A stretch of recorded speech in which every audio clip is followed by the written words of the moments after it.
Hello everyone, it's Bob Butera with a Meditation for Your Type course, lesson 16, which is the summary lesson. I don't want to say the final lesson. The meditation is just beginning, but this is our last week of the course. I'm sending you this a day early on a Wednesday evening, asking you to spend a few days before your class, be it Sunday morning, Monday night, and think about which practice has really impacted you and been your fit.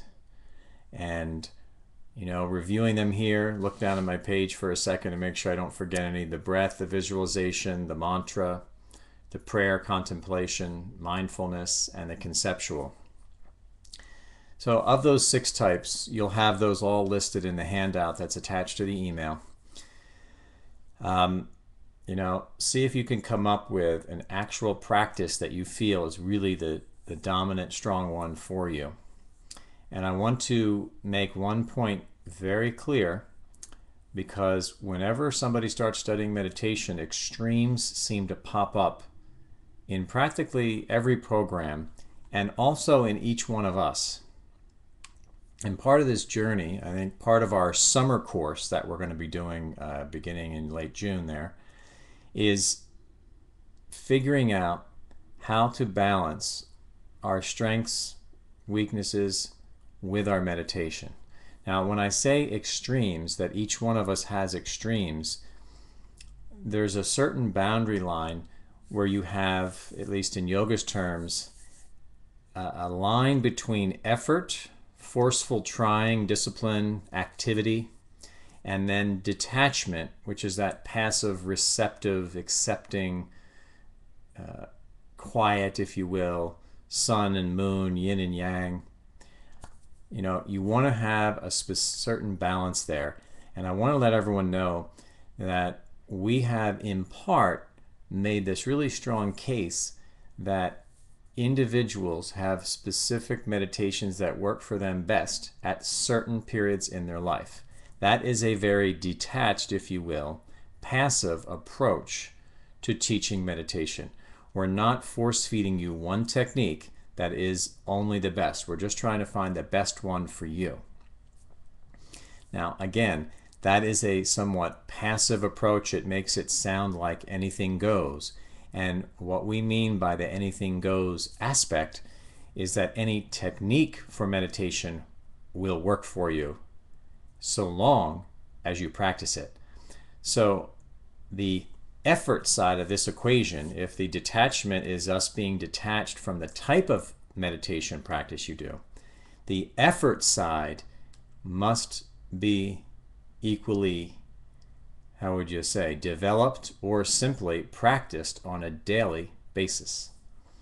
Now, if you miss a day of meditation, I usually recommend spend 5 minutes that evening before sleeping in a seated upright position and just do your meditation exercise so you feel like you're in touch with it, and then jump back on the next day.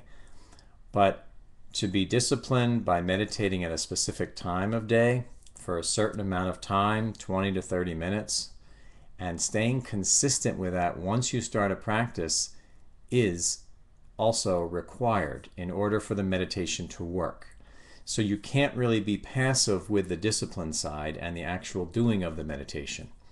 Now, as a person's life may go, they may fall out of meditation. Well, if you fell out of it, you just try to jump back on and, make the best of that. But there can be no compromising between the effort. Now, if you start meditating for an hour a day, twice a day, you might become aloof and out of touch. That would be too much effort in terms of meditation. So we're going to look for one meditation session per day. Some people like 2 20-minute sessions, but something that's reasonable for you. And then once you decide on that, you stick to it. Once you decide on a specific type of meditating, you stick with that. You don't then say, well, today I don't feel up to my mantra that I found in that course was really good for me. You would stay with mantra for 6 months to a year and hopefully be in a relationship.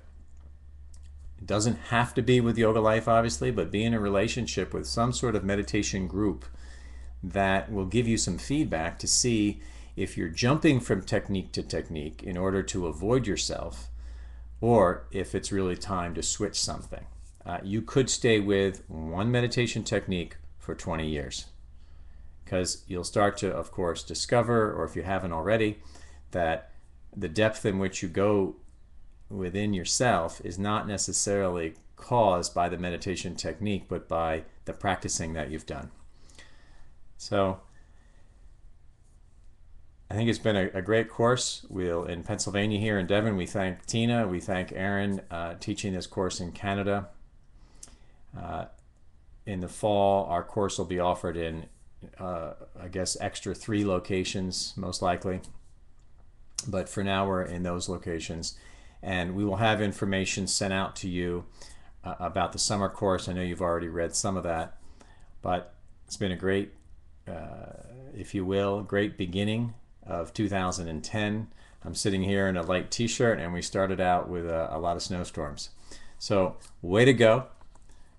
Glad everyone did so well in this meditation course. We'll look forward to some good feedback from you. There'll be feedback forms in the classes so that you can share any ideas that you had that may improve the course. We're always listening and always learning. And we'd also love to hear some of the benefits that you've had in your life from being in this phase of your meditation practice, or if it's new to you, starting your meditation. So take care. It's been a joy hearing from everyone. And have a great final class.